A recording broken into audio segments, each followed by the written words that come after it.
Bismillah, anak-anak, hari ini kita akan masuk ke dalam bab 2 di dalam kitab Al-Hikam. Kita akan disuguhkan di bab 2 ini tentang sikap orang arif, yaitu orang-orang bijaksana di dalam kelas kehidupan ketika dianugerahi ahwal tajrid atau mahkom tajrid, kelas-kelas orang-orang yang sudah concern terhadap urusan ukhrawi tapi tanpa mengabaikan urusan-urusan duniawi. Dan juga kita akan dihadapkan dengan ahwal istigol, yaitu adalah orang-orang yang membabi buta dalam urusan duniawi sehingga lupa terhadap akhirat. Ada juga makom asbab. Makom asbab adalah kelas kehidupan yang membuat kita perlu sebab akibat untuk mencapai hasil tertentu. Iradatu katajrida ma'a iqamatillah iya kafil asbabi minasyahwatil khafiyah wa iradatu kal asbab ma'a iqamatillah iya kafi tajridi inhitat anil himmatil aliyah. Iradatuka ketika keinginanmu. Jadi ada dua macam keinginan. Yang pertama keinginan dari keimanan, yang kedua keinginan dari hawa nafsu sesaat. Nanti kita diagnosa diri kita termasuk keinginan yang mana nih. Iradatuka keinginanmu atau keinginan kita pada umumnya at-tajrida untuk menghindari tidak mau berproses, tak mental-mental seperti itu, hanya ingin mendapatkan sesuatu itu dengan cara instan. Misal inginnya tahu beres, gak mau berproses tadi kan, cari aman, melupakan ikhtiar, tidak mau usrip ya, atau keinginan yang tidak dibarengi dengan kepantasan, sehingga nanti akan muncul pertanyaan ketika kita mengharapkan sesuatu atau ingin sesuatu, pantas gak sih kita mendapatkan itu gitu kan. Ma'a iqamatillah, padahal Allah sedang mendidik kita, padahal Allah sedang membelajarkan kita, padahal Allah sedang menseminarkan kita, padahal Allah sedang meworkshopkan dalam kehidupan ini untuk kita. Iyaka kepadamu fil asbabi, agar apa? Agar kita menghargai proses. Jadi belajar sabar, sekolah dulu, pesantren dulu ya, kursus dulu, ikutan workshop dulu, usaha dulu, kumpulkan persyaratan dulu, saum dulu, nabung dulu, rehat dulu, tunggu dulu, atau sabar dulu. Maka di dalam menghargai proses ini akan kelihatan ada orang yang betul-betul menikmati kehidupan ini, ada orang yang gerusak-gerusuk, rusuh, yang tidak bisa menikmati kehidupan ini ya padahal ya belum menunjukkan layak dari kesungguhan itu yang betul-betul tidak sungguh, tidak memperlihatkan kompeten, sikap masih labil, belum matang, masih manjaan, masih dramaan, masih egois, masih bergantung, berpangku tangan, atau bahkan kita termasuk orang yang bersikap norak, maunya menang sendiri. Jadi masih terjebak kepada menang-menangan atau kalah-kalahan ya. Sebab apa? Sebab sikap kita yang tidak sabaran, sebab memaksakan kehendak, sebab masih kuat dan keras sikap ambisi ataupun obsesi, atau bahkan kita mempunyai sikap sembrono, tidak berpikir panjang, atau temperamen, bahkan orangnya termasuk nafsuan. Wa iradatu kal asbab, karena keinginanmu itu berarti kita sudah spesifik tuh. Keinginan yang dimaksud adalah keinginan terhadap hawa nafsu sesaat ya. Dari hawa nafsu sesaat itu timbul malah merendahkan diri ya. Bukan malah menaikkan derajat kita, justru merendahkan diri kita sendiri, menurunkan derajat kita, atau tidak menunjukkan sifat atau sikap penghormatan dalam kehidupan. Bahkan tidak memperlihatkan memperbaiki nama baik, baik memperbaiki nama baik diri, nama baik sekolah, nama baik masyarakat, atau bahkan nama baik lingkungan keluarga. Sehingga perilaku-perilaku kita itu yang tidak sabaran, yang obsesif, sembrono, ya, yang sering nafsuan, itu memicu fitnah di dalam lingkungan masyarakat. Ma'iqomatillah, padahal Allah sudah mengkelompokkan, mensirkelkan, mengkomunitaskan pada keluarga yang sehat, pada lingkungan yang sehat, pada komunitas yang sehat, pada grup WhatsApp yang sehat. Padahal sudah ditempatkan, tapi malah kitanya justru memicu fitnah gara-gara pola kita sendiri. Minasyahwati khofiyah, sifatnya sembrono, obsesif, tidak berpikir panjang, nafsuan, temperamen, itu termasuk dorongan nafsu khofiyah atau terjebak oleh pola kita sendiri. Iyaka kepadamu fi tajridi, di tempat yang dimuliakan oleh Allah Subhanahu wa taala. Jadi ada dua kasus nih. Ada manusia yang belum pantas akhirnya memaksakan kehendak. Yang kedua, ada yang memang sudah pantas tapi memilih fitnah daripada dimuliakan oleh Allah. Inhitot, sama saja keterbelakangan diri, atau tidak sadarnya moral, atau miskinnya akhlak dalam sikap-sikap konservatif atau sikap-sikap yang terorganisir.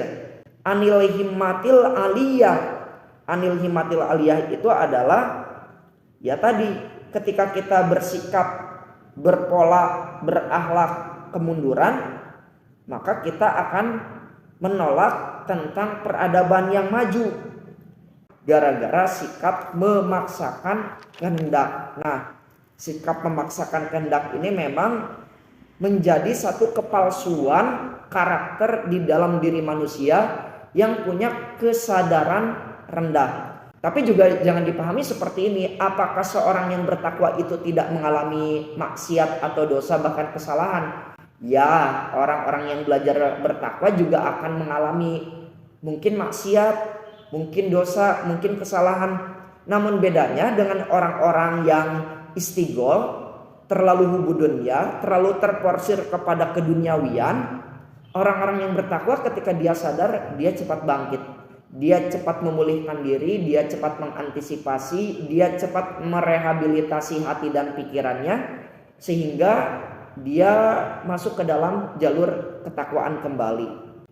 Nah, posisi-posisi orang-orang yang di alam asbab, perlu sebab akibat untuk mencapai hasil, atau tajrid, pengecualian dari Allah tanpa harus melalui sebab akibat, ini pun ternyata secara latar belakang masalah sangat beragam. Kira-kira ada sekitar 6 latar belakang masalah mengenai tentang makom tajrid dan makom asbab dalam kehidupan sehari-hari. Misal yang pertama, ada manusia yang memposisikannya dia tajrid, padahal dia adalah asbab, ya. Jadi dia ngaku-ngaku tajrid padahal dia adalah asbab. Akhirnya dia terjebak oleh syahwatnya sendiri, oleh tipu dayanya sendiri. Nah, misal kita kan sering banget ya memberikan masukan karena mungkin kecil kesalahan yang sebetulnya harus diberikan masukan itu adalah diri kita, bukan orang yang diberikan masukan. Akhirnya apa? Orang mungkin bisa saja mematahkan argumen yang orang memberikan masukan itu karena inkonsistennya atau ketauladannya. Nah, kita tuh sering sekali ingin banget ngasih masukan ke orang lain, tapi sisi lain kita tuh jarang ngaca sama diri sendiri, ya. Nah, namun yang diberi masukan tidak mematahkan balik. Dia sikapi dengan cara tersenyum, tidak dibalas, tetap sabar, lebih memaafkan, karena mungkin cara kita yang norak, ya. Jadi ya udahlah, saya maafkan. Jadi sok-sokan gitu ya, tertipu oleh pola sendiri. Atau yang kedua, ingin di posisi asbab padahal dia sudah tajrid, ya. Dia udah dimuliakan sama Allah, tapi di sisi lain dia itu bukan rendah hati, tapi merendahkan diri, ya, di hadapan Allah Subhanahu wa taala. Sehingga posisinya ya otomatis turun derajat, ya. Misal sudah dikasih tunjangannya banyak, gajinya banyak, tapi tidak menaikkan mutunya, kualitasnya, profesionalitasnya, bayarannya akhirnya tidak sesuai dengan kualitasnya. Good looking tapi akhlaknya nggak good looking, ya, tapi malah maksiat, tapi malah berbuat onar, malah usil di dalam anggaran, ya. Jadi ketika di posisi asbab padahal dia sudah tajrid, dia turun derajat. Sudah dimuliakan oleh Allah, sudah ditolong oleh Allah, tapi dia malah justru memicu fitnah, bukan dari orang lain, justru dari dirinya sendiri. Ada orang yang sudah di makom asbab, tapi dia bergaya tajrid. Nah, ini tidak tahu diri juga, ya. Misal dia ingin sukses, banyak mau, tapi nggak ingin usaha, banyak halu. Nah, ini termasuk orang-orang yang makom asbab tapi bergaya tajrid. Atau Anda hanya diizinkan mengelola, nih ini kamu kelola, ya, diizinkan mengelola, hanya sebatas itu saja, tapi tidak dipahami bahwa Anda menguasai semuanya, bahkan menyetir kepemimpinannya. Anda itu hanya diizinkan untuk mengelola saja.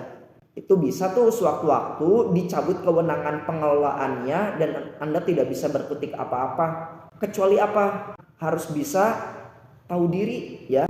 Ketika diberikan amanah, kewenangan hanya itu saja, itu tidak berarti seakan-akan menjadi penguasa, akhirnya mentuhankan pikiran sendiri. Atau sudah dibantu malah mentung. Seperti apa? Menolong anjing kejepit. Sudah dibantu malah menggigit, ya. Yang keempat, ada makom tajrid namun berharap asbab. Nah, ini juga sama, tidak tahu diuntung. Sudah ditempatkan di tempat yang mulia, ditempatkan yang di paling terhormat, ditempatkan di paling nyaman, malah bertindak asusila, malah maksiat, malah berbuat zolim, malah melakukan perbuatan-perbuatan yang memicu kegaduhan di masyarakat. Yang kelima, masih makom asbab tapi tidak mau usaha, ya. Seperti tadi, ingin sukses, banyak gaya, banyak halu, ingin ngaku-ngaku saja. Tas punya orang, baju punya orang, ya. Jadi hidupnya penuh dengan kamuflase. Yang keenam, ada orang yang makomnya tajrid namun nyamar jadi makom asbab. Nah, ini keren banget, ya. Ada orang yang sebetulnya dia tuh mulia tapi dia sedang menyamar di masyarakat, biasanya kalangan menengah ke bawah, dan dia sering sekali menjadi anak tangga kalangan menengah ke bawah dan kalangan menengah ke atas. Dia kaya asli, bener-bener kaya, ya, tapi nggak kelihatan orang kaya. Atau dia berilmu, ya, berpengetahuan, tapi ketika melihat orang lain sedang menerangkan, dia membodohkan diri, mengenolkan gelasnya. Bahkan mungkin ketika diberikan masukan oleh orang yang sok tahu itu, dia pura-pura bodoh, tersenyum, sabar, memaafkan, menyayangi, gitu kan. Atau bahkan dia termasuk orang yang punya titel. Dia adalah seorang kiai, dia seorang ajengan, tapi tidak memperlihatkan kepakarannya. Biarkan saja orang mau berkata apa, A, B, C, D dan lain-lain, kalau tidak diminta pendapatnya dia diam. Tidak cepat-cepat ditanggapi, tidak cepat-cepat dikomentari, tapi sekalinya berbicara berbobot, daging semua. Nah, keenam persoalan dalam kehidupan ini, ternyata kesimpulan dari bab 2 ini adalah ada manusia dalam kematangan yang asli, benar-benar matang, benar-benar bijaksana, benar-benar arif. Ada manusia yang kepalsuan, ada manusia yang palsu kematangannya. Yang ketiga, ada manusia yang kematangannya hampir jadi, menuju kematangan, ya. Jadi belum final kematangannya tapi menuju kematangan. Yang keempat adalah ada manusia yang mulai mendekati kepalsuan. Segala sesuatunya terkesan dipaksakan, mendekati kepalsuan. Di antara keempat itu ada yang menyeimbangi. Ada yang memang betul-betul pantas, ada orang yang betul-betul pantas mendapatkan hal tersebut, cita-cita tersebut, harapan tersebut. Yang kedua, ada yang pantas tahap uji coba atau magang. Iya, ini pantas tapi diuji dulu. Kalau sombong nggak jadi dibatalin. Kalau sombong nanti diremedial. Kalau sombong diulang lagi, ya. Yang ketiga, ada orang yang memantaskan kepantasan, sudah pantas tapi dia mencoba untuk apik menjalani kehidupan ini, ya. Tapi bukan berarti orang tersebut itu tidak pernah mengalami jatuh bangun, pasti mengalami jatuh bangun, tapi hidupnya tuh apik. Juga tidak dipahami ketika hidup apik itu terlalu hati-hati, terlalu iritan, terlalu pelit sama diri sendiri. Enggak. Dia tetap ada hal-hal yang perlu prioritaskan, tapi dia masih punya daya intelijen mempertimbangkan sehingga dia tidak salah langkah. Sekalipun salah langkah, diinsafi, ditobati dengan cara penyesalan. Yang keempat adalah kepantasan yang palsu. Kiai pura-pura, dosen pura-pura, guru pura-pura, pejabat pura-pura, apalagi aparatur pemerintahan yang pura-pura, RT yang pura-pura, RW yang pura-pura. Penuh hidupnya dengan kepura-puraan. Oke, anak-anakku sekalian, di bab 2 ini bisa ditarik kesimpulan bahwa mari kita pantaskan diri dan mengukur diri, karena kita jika sudah ingat Allah, sudah mencapai ma'rifatullah, sudah mencapai pengetahuan tentang mengenal Allah, pasti kita tahu batasan-batasan diri kita. Maka dari itu tetap rendah hati, memperbanyak ilmu pengetahuan untuk legowo menikmati kehidupan ini tanpa terjebak kepada penilaian hitam putih. Dan mudah-mudahan jikapun itu ada keputusan kita, mari kita gantungkan keputusan itu kepada Allah agar Allah menolong kita menunjukkan jalan yang lurus, tidak kita dalam keadaan kebengkokan. Wassalamualaikum warahmatullahi wabarakatuh.